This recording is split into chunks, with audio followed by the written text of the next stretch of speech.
Hello, welcome back to my channel. In today's video, we're going to learn how to use the word mine in SILOZI. There are 5 words which mean mine, and these are yaka, waka, laka, saka, and waka.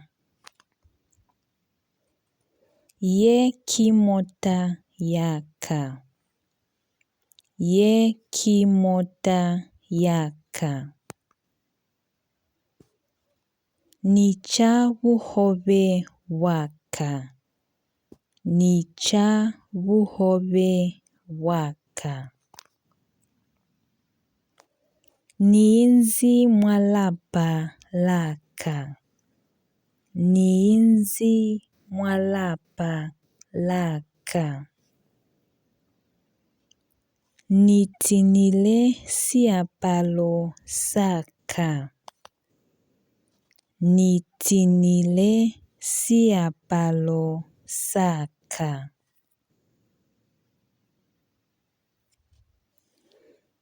Ninani sitombo famunwana waka.